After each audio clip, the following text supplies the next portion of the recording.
On démarre sur, Bitcoin, Ethereum et puis après on vous laisse, proposer, les cryptos que vous voulez qu'Oban analyse, plutôt en fin de live, si ça vous dit? Mais en fait, dans les achats instit, ce que je vois, c'est que BlackRock, on accumule une très grosse partie, hein. Parce que BlackRock, c'est quasiment un tiers de tout ce qui a été acquis, dans ces 4 derniers jours qui est chez BlackRock. Donc, possiblement leur campagne de publicité là qu'ils ont démarré il y a une dizaine de jours, je pense, et son effet et c'est vrai que ça marche bien, quoi. Enfin vraiment, il y a pas D'ailleurs, trop d'inquiétude sur Bitcoin, quoi. On est vraiment dans une zone d'accumulation. La vraie question, c'était: est-ce qu'on accumule ou est-ce qu'on distribue? Et je pense que là, il y a des probabilités qui sont quand même plus élevées du côté de l'accumulation plutôt que de la distribution. Donc, Mais d'ailleurs, bah, Marius, tu sauras mieux que moi, mais je crois que c'était Alphine de mémoire qui en parlait déjà sur, le forum Bitcoin Talk et qui disait qu'il voyait bien les banques, détenir du bitcoin à terme, heu, donc pour pouvoir, ensuite, bah, reproposer de ce type de produit-là ou d'autres produits, en se basant entre guillemets sur Bitcoin, quoi. ouais, d'ailleurs, Michael Saylor, le PDG de MicroStrategy, a, participé au podcast de Safe Dynamus, il y a quelques semaines et justement, il y a eu un petit drama parce que Michael Saylor parlait d'un rendement à 5 sur du bitcoin, sans risque, et donc il parlait, en fait, justement d'institutions bancaires comme MicroStrategy qui se transformeraient en banque ou de, grosses banques, traditionnelles qui, adopteraient bitcoin et permettraient à tout le monde d'avoir accès à des emprunts, et des prêts en en BTC. Donc ça avait fait pas mal parler, parce que c'est jamais sans risque. À partir du moment où il y a un rendement, à partir du moment où tu fais confiance à quelqu'un d'autre surtout. Heu au f Je pense que c'est une vision assez, enfin la vision de MicroStrategy de Michael Saylor est assez, pertinente. De se dire, bah, si Bitcoin, est voué à être, une base, monétaire, à être, une alternative, aux monnaies fiduciaires, bah, à ce moment-là, c'est difficile de croire qu'on puisse développer cette, valeur refuge sans, sans que les banques, y touchent et sans que les banques, proposent, un des services au moins de garde, voire de prêt ou d'emprunt. Donc pour moi, c'est la suite logique. C'est pas forcément le plus souhaitable parce que Bitcoin pourrait devenir un actif, grandement dont une majorité de la supply est détenue par les banques. Mais à mon sens, c'est, indispensable. c'est assez propre ce qu'on fait, c'est bien cadré. Je pense que le creux qui est ici, maintenant, est un creux qui est quand même significatif. Donc c'est vrai que le fait qu'on ait franchi l'ancien sommet à 66 500 $, ça nous met en évidence le fait que ce creux-là est le creux qui ne devra pas être franchi. En tout cas, pour ne pas remettre en question, la construction qui est en train de se faire actuellement et ne pas dégrader les graphiques. Même si derrière, on est toujours, bien cadré dans cette bougie de septembre et on pourrait éventuellement revisiter les 52 000 $, mais ça paraît quand même peu probable actuellement. Il est plus probable qu'on vienne faire une construction dans cette zone, au-dessus de ce creux. Donc, c'est assez propre. Heu, Cette trend reste à casser pour sortir de la figure qu'on était en train de construire. Heu, Néanmoins, je pense qu'on est quand même bien orienté. J'ai noté ce niveau de 0,236 de Fibo parce qu'on pourrait faire une petite consolidation ici avant de breaker. Ça serait plutôt intéressant si on arrivait à tenir ce niveau-là, à court terme évidemment. Après, il y a quand même une source d'inquiétude qui est les leviers. Il y a, pas mal de leviers qui se sont positionnés. C'est pas encore, démentiel, mais on est quand même dans des niveaux, élevés. On est dans les niveaux même les plus élevés.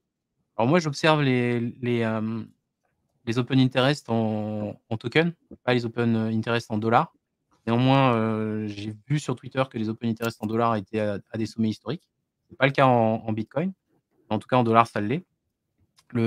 Pourquoi les open interest en BTC, pas en dollars? Parce que quand on observe les open interest en dollars, on est corrélé au prix, donc forcément, si les prix montent, bah, les open interest augmentent en conséquence. Étant donné qu'on est quand même proche des niveaux historiques, bah, forcément, les open interest sont élevés en dollars. Mais en bitcoin, on a je trouve une meilleure visibilité, en tout cas, elle est plus organique que si on la regarde en dollars. Et actuellement, on est sur une tranche haute pour pour l'année 2024 et même, l'année 2023. Donc c'est intéressant à surveiller. Mais surtout, ce qui est hyper intéressant, c'est la liquidité. Alors, en termes de liquidité, on voit clairement que, il y a de la liquidité à aller chercher au-dessus, hein. Vraiment, ça passe pas inaperçu. et que cette liquidité-là, on a envie d'aller la chercher. Aujourd'hui, si on fait cette hausse qui est quand même assez impulsive, on a envie d'aller la chercher. Néanmoins, il y a quand même, à court terme, quelque chose qui apparaît et qui est une véritable anomalie. C'est ce niveau-là, à 61 640 qui est extrêmement visible.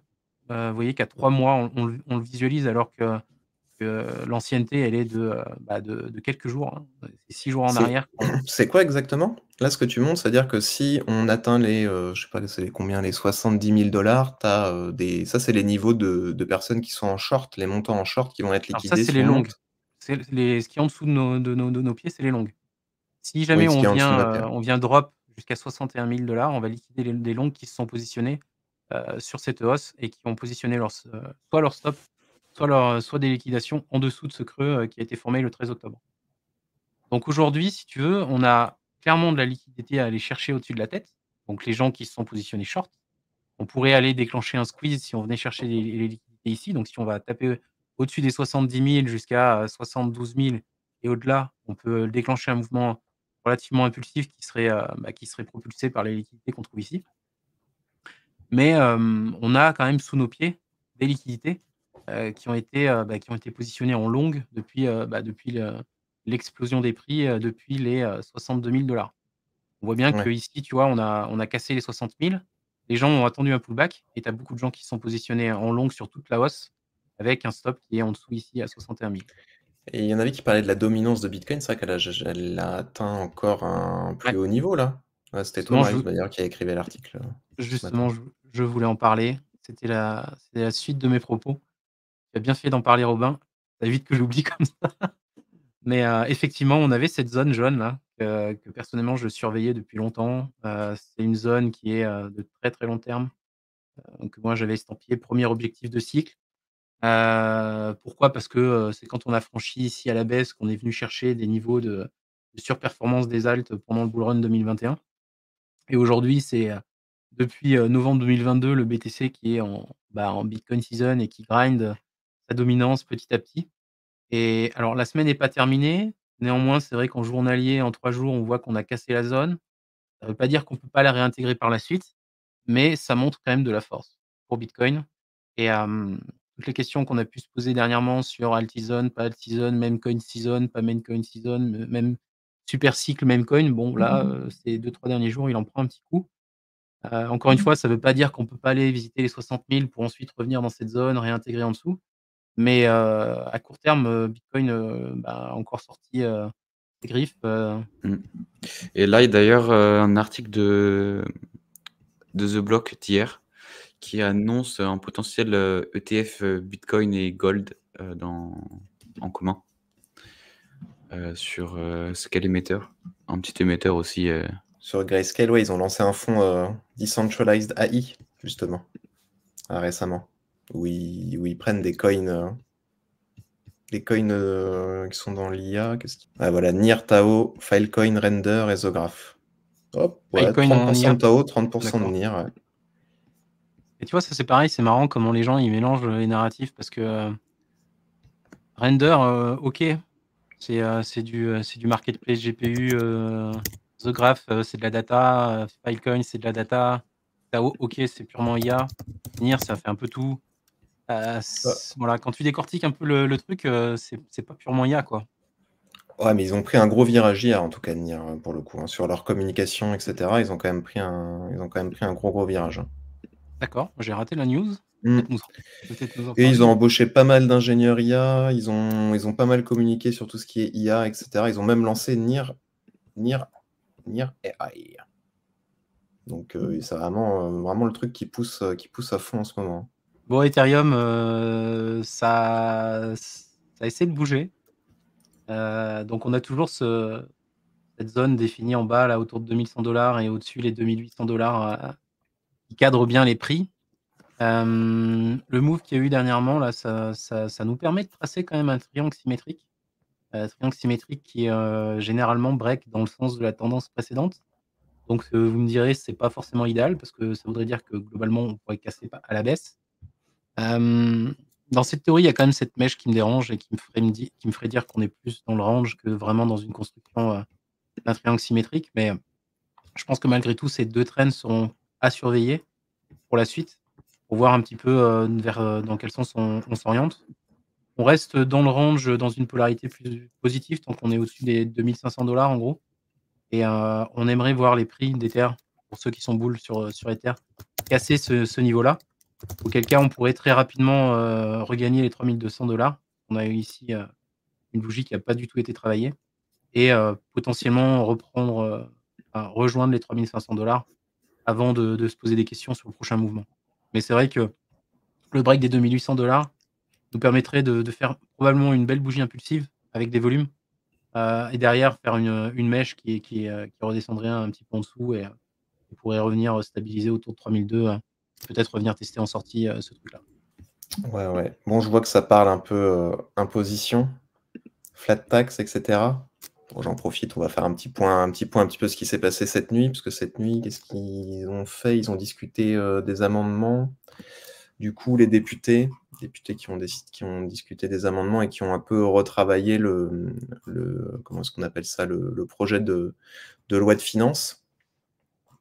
Et donc qui ont un peu musclé le jeu sur ces dernières heures. Donc la flat tax qui pourrait passer de 30 à 33%. Alors c'est pas encore validé, hein, il faut, je crois, l'approbation par l'Assemblée nationale, qui arrivera dans les prochains jours, si je dis pas de bêtises.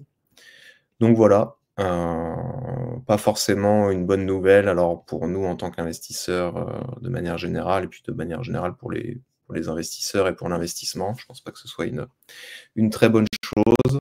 Le taux était déjà plutôt assez élevé, même s'il l'était davantage, je crois, avant Macron, si je dis pas de bêtises. Mais bon, on revient à des taux qui sont, on va dire, pour l'Europe, peut-être compétitifs, pour le monde entier, pas forcément. Enfin, à voir si c'est Kamala Harris qui passerait aux États-Unis ou pas et si elle met en place ce qu'elle voudrait.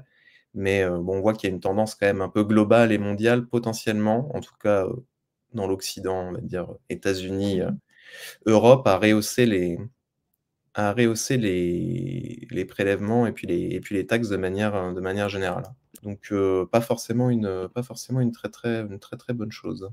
Et attention, ceux qui voudraient s'expatrier, où est-ce que j'ai vu ça? Ceux qui voudraient s'expatrier, ce n'est pas si facile, ça sera peut-être moins simple entre guillemets qu'actuellement, puisque donc il y aurait une potentielle instauration d'un impôt universel ciblé consistant à toucher des contribuables au-delà d'un certain revenu qui partent dans un pays à fiscalité inférieure de plus de 50% à celle de la France, donc quasiment tous les autres pays du monde. Non, je rigole, petite blague.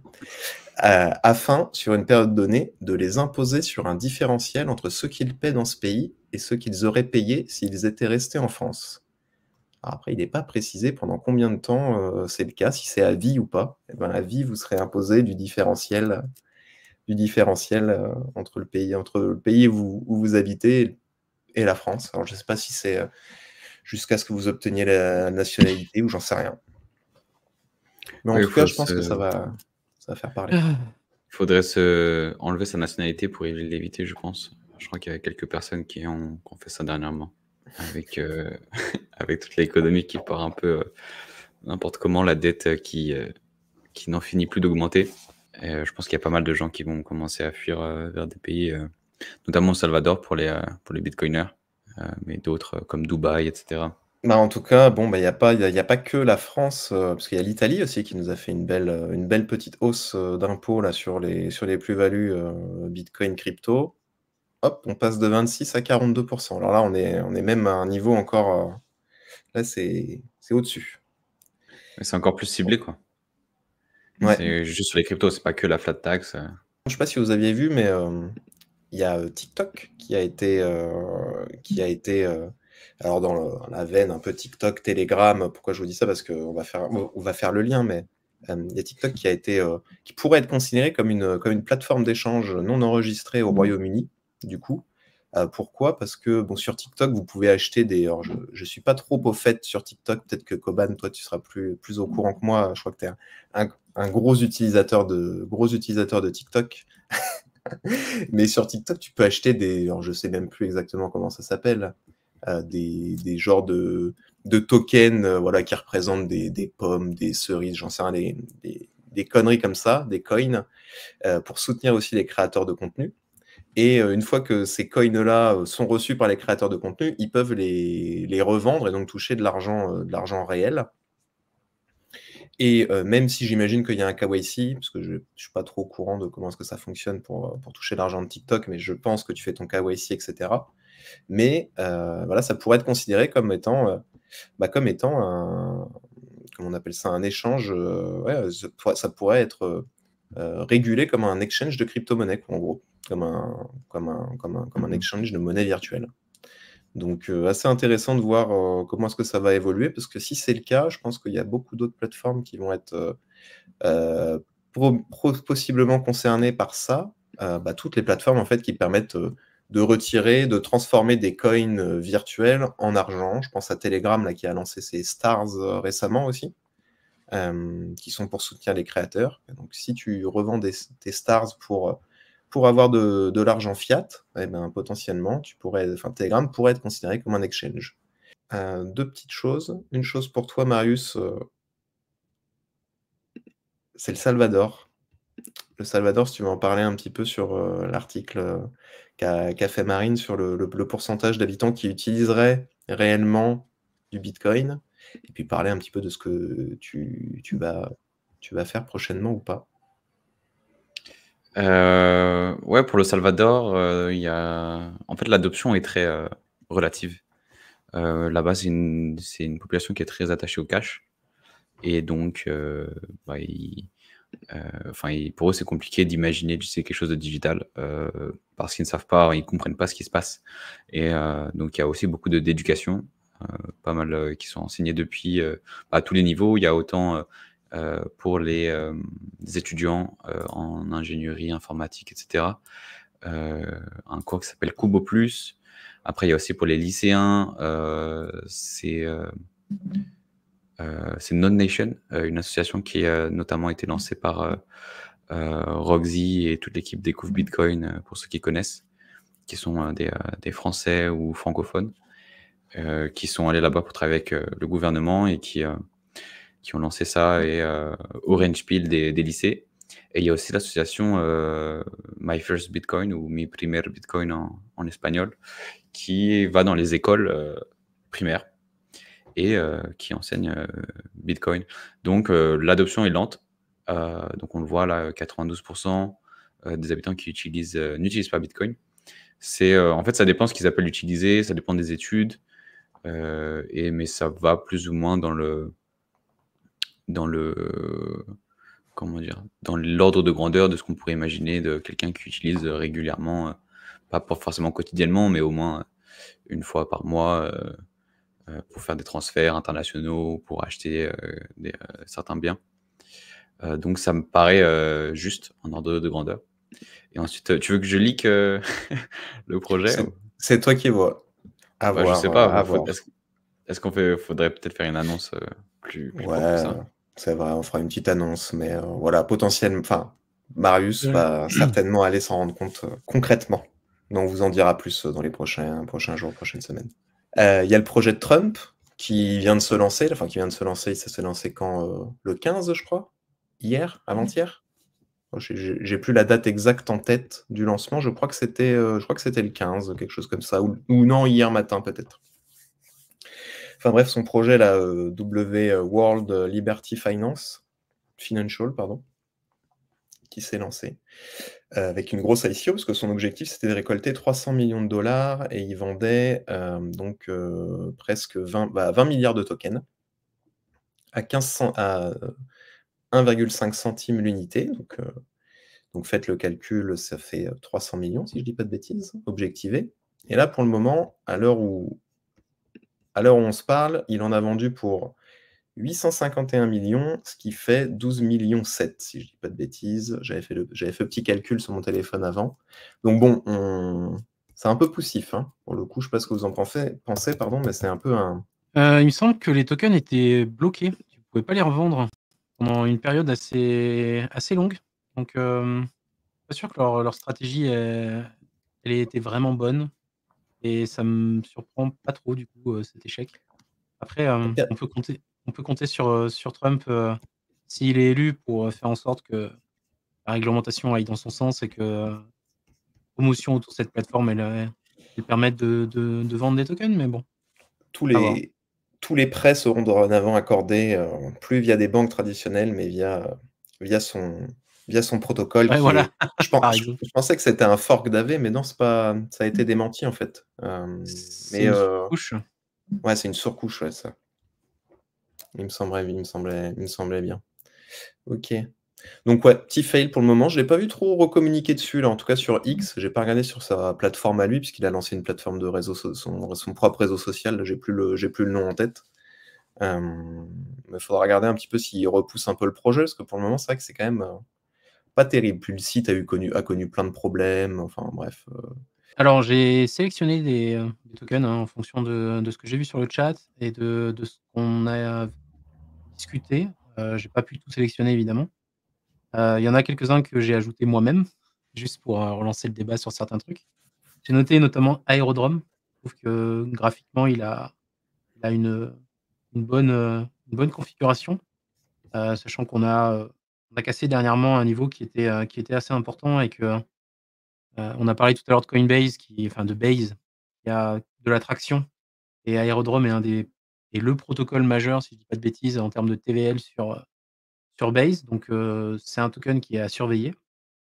Hem, on a un momentum qui est, relativement haussier et qui pourrait montrer, quelques petits signaux de surchauffe. Néanmoins, consolider au-dessus du niveau qu'on a franchi dernièrement, ça pourrait permettre, à ce token d'aller, probablement plus haut et éventuellement si la tendance et le cycle continuent à présenter, une orientation haussière, à peut-être performer dans les semaines et mois à venir. Donc, je pense que c'est un projet à surveiller, Aerodrome, en particulier, pour son côté, Base et le layer 2 sur lequel il est et par rapport à la TVL qui ne cesse de croître, ces dernières semaines et derniers mois. Donc, voilà, Aerodrome à surveiller.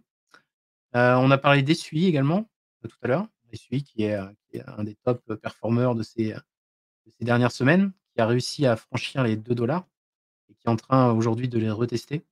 Donc, la résolution de ce test est intéressante. Soit on arrive à réagir et effectivement on repart à la hausse, on recasse tout et on a un objectif qui est, autour des 4 hein, qui est la résolution de cette figure en double creux avec le franchissement à 2 soit on repasse en dessous et on recommence un petit peu à travailler, heu, en dessous et ensuite, réussir à nouveau à break pour aller plus haut. À voir comment encore une fois ça évolue, hein, autour de Bitcoin, si on a, une saisonnalité qui prend, tout son sens, heu, avec le cycle, et donc quelque chose qui serait plus favorable à une hausse. Moi, je m'étais mis de côté, dans la narrative, langage move, Aptos qui a qui lui, est un peu moins en surchauffe et qui pourrait potentiellement prendre le relais si jamais, encore une fois, on a une continuité dans la dans la bonne, dans la bonne tendance, de cycle et cetera. Dimension, on en a parlé tout à l'heure. Dimension, c'est un token qui a été release, en début d'année, avec la narrative modularité, Celestia, la Saga aussi qui fait partie un petit peu de tout ça. Il y a eu des soubresauts dernièrement. On pourrait avoir, une compression ici, mais c'est quand même, relativement difficile à dire. La logique voudrait qu'on soit, ici dans un range. Ça nous permet de définir u un niveau de polarité à 1,66 et globalement de se dire qu'à partir du moment où on arrive à construire et à consolider au-dessus des 1,66, c'est plutôt positif. En revanche, dernièrement, on est en train de visiter un petit peu en dessous de cette zone de polarité. Donc à voir si on n'a pas besoin d'une reconstruction un petit peu à la baisse, revenir tester, le bas du range, auquel cas ça serait plutôt intéressant dans l'idée de jouer éventuellement un rebond. Donc Dimension pour l'instant, c'est, gros point d'interrogation, hein. On a parlé de NIR également. Alors NIR, c'est c'est pas évident. On est en train de travailler la moyenne mobile à 50 semaines, ce qui permettrait éventuellement, si on venait à réagir ici, à relancer, à la hausse après un un joli mouvement depuis octobre 2023 jusqu'à mars 2024. Néanmoins, la construction actuelle est plutôt une construction en range, avec à nouveau un niveau de polarité aussi ici autour de 4,42. Et donc pour l'instant, c'est difficile de dire où on va aller, même si on a quand même une petite tendance qui a l'air de vouloir se dessiner, mais c'est probablement le travail de range qui fait son office. Donc ce qu'on souhaiterait sur NIR pour le camp haussier, c'est ici de maintenir les 4,42, de ne pas passer en dessous.